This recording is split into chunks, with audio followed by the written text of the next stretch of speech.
fatigué en fait. Ça me fatigue. Voilà, ça me fatigue de toujours croire des choses qui en fait c'est tout bidon en fait. Tout bidon. Oui, je m'énerve contre qui ce soir?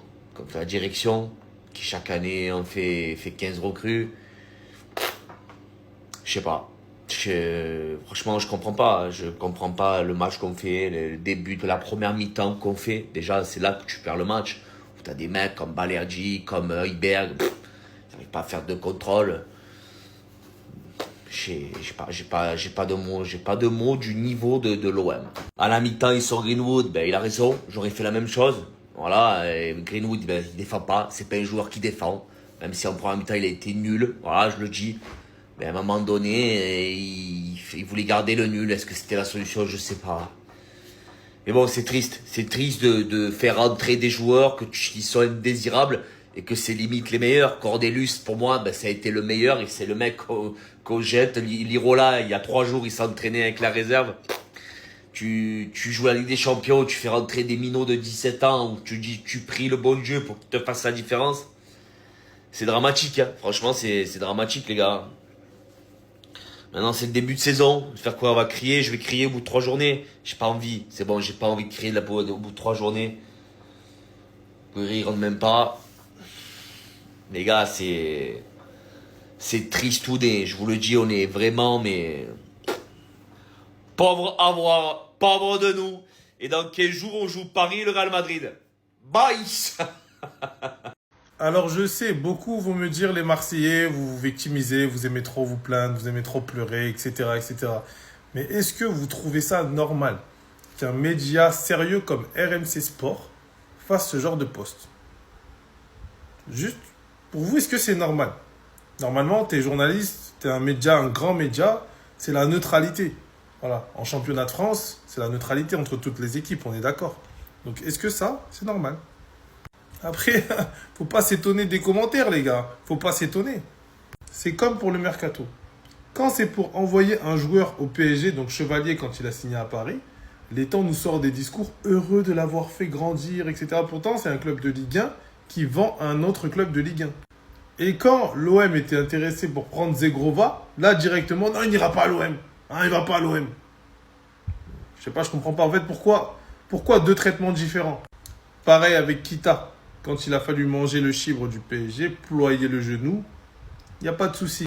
Alors que quand l'OM était intéressé à un moment donné par l'un de ses joueurs, Ablin n'ira pas à Marseille, sauf s'il paye une fortune. Je sais pas, il y a toujours une certaine hostilité quand c'est l'OM, je comprends pas d'où elle vient. J'essaye de comprendre, c'est même pas, là je suis même pas en mode rageux. J'essaye de comprendre, les gars. C'est une dinguerie ce qui se passe avec Rabiot. Venant d'ailleurs d'assister à un Olympico dont personne parle, se concluant sur une victoire de l'Olympique Lyonnais 1-0, une fois que l'Olympique de Marseille a écopé d'un carton rouge très tôt dans le match et d'un but contre camp pour combler le tout à la fin du match, une fois que l'Olympique Lyonnais a bien dominé tout ça. Triste mais beau, on est littéralement sur l'un des départs les plus tristes de joueurs de football sur ces dernières années. On l'avait aperçu hier, Miko Tadze, en larmes quand il avait appris qu'il partait. Mais quand on sait que c'est pour aider le club qui d'ailleurs malgré ses moyens aujourd'hui figure littéralement dans le top 2 du classement, et ont toujours encaissé 0 but, quand on sait à quel point le club revient de loin, on se demande aujourd'hui qu'est-ce que ce club pourra accomplir avec des moyens financiers beaucoup plus larges. En tout cas, les Marseillais n'en ont pas fini. On vient de l'apprendre, Rabiot qui rejoint l'AC Milan en Serie A jouera son premier match contre Jonathan Rowe, qui est actuellement à Bologne depuis peu. C'est scripté. C'est scripté. Je ne veux rien savoir d'autre. C'est tellement une dinguerie ce qui est en train de se passer. Ça va être quoi le match? Au moindre duel, ça va être quoi le match? On va revoir ce qui s'est passé dans le vestiaire?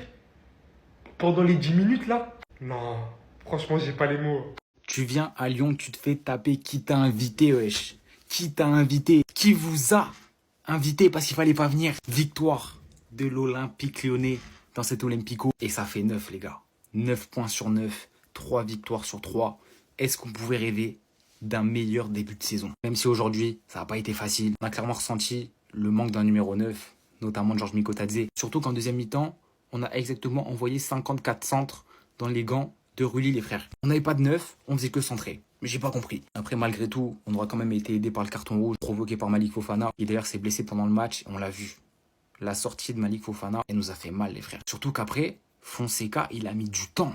Il a mis du temps à faire les changements. Et franchement, j'ai pas compris. Pavel Schulk, Moreira, ils doivent rentrer beaucoup plus tôt. Même Alejandro Gomez Rodriguez, aujourd'hui, j'aurais voulu le voir. Je vous le dis, à la base, j'aurais voulu le voir titulaire. Il n'a pas été, mais aujourd'hui, il aurait dû rentrer. Je vous le dis, c'est le seul neuf qu'on a, c'est le seul neuf de métier. Il a été formé comme ça. Il aurait fait des différences aujourd'hui. Et Fonseca ne lui a toujours pas donné sa chance. C'est comme ça. Et à la fin, on arrache quand même la victoire. Alors qu'honnêtement, j'y croyais plus.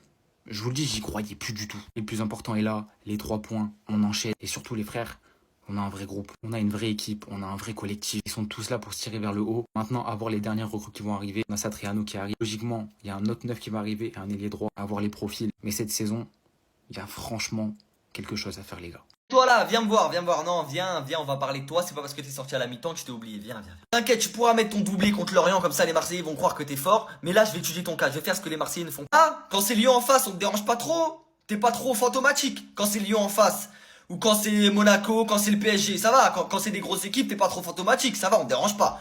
On te dérange. Leader offensif de l'Olympique de Marseille.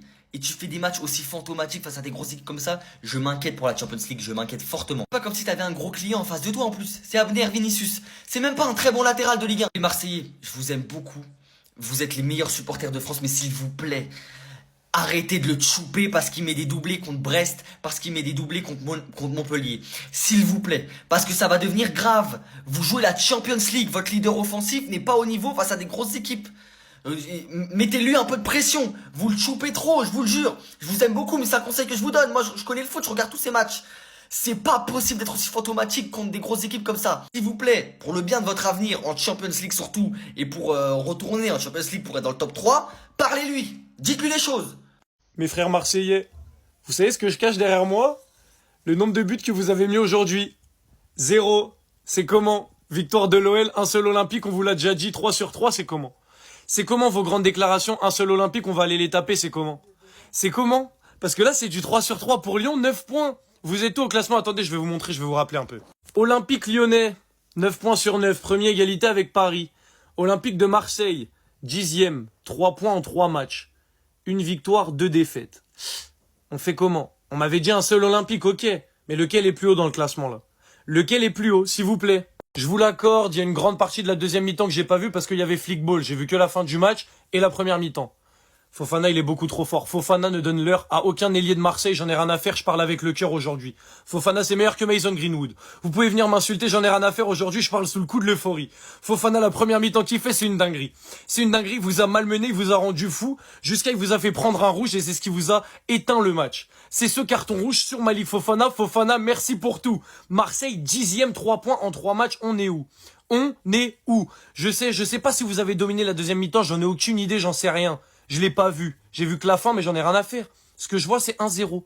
Ce que je vois, c'est 9 points pour Lyon, 3 points pour Marseille. Et ça me fait plaisir. Donc la prochaine fois, avant ces grandes déclarations en mode « Ah, sur les 6 derniers Olympico, on en a gagné 5 », concentrez-vous. Restez concentrés. Balerdi, oui, capitaine, meilleur défenseur, je sais pas quoi, c'est un CSC encore aujourd'hui. Merci pour les travaux. Maintenant, je retourne devant le flickball, merci pour tout. Vous avez eu votre vidéo de club de loser. Nous, on est deuxième égalité, deuxième et égalité avec Paris. J'arrive même plus à parler. 9 points sur 9. À plus, les frères. Et par contre, s'il vous plaît, je ne veux plus jamais, mais j'ai bien dit jamais, entendre une seule personne nous dire que Mason Greenwood est le meilleur joueur de Ligue 1. Je vous le dis, c'est pas entendable. Et je fais même pas cette vidéo pour tacler les Marseillais, non, vraiment pas. Mais je dis juste que c'est honteux de dire ça, les frères. Alors oui, Greenwood, dans un bon jour, quand il est en forme, c'est un putain de joueur, j'ai rien à dire. De toute façon, on connaît son talent, on sait de quoi Greenwood est capable, on sait très bien que s'il n'y aurait pas eu toutes ces histoires, ce mec serait encore à Manchester, ce mec serait en train de tout casser. Mais malheureusement, on sait que le talent, ça fait pas tout. Et malheureusement, Greenwood, les gars, mais l'irrégularité du mec, aujourd'hui, le match qui sort face à l'OL, dans un match important, c'est là où on l'attend.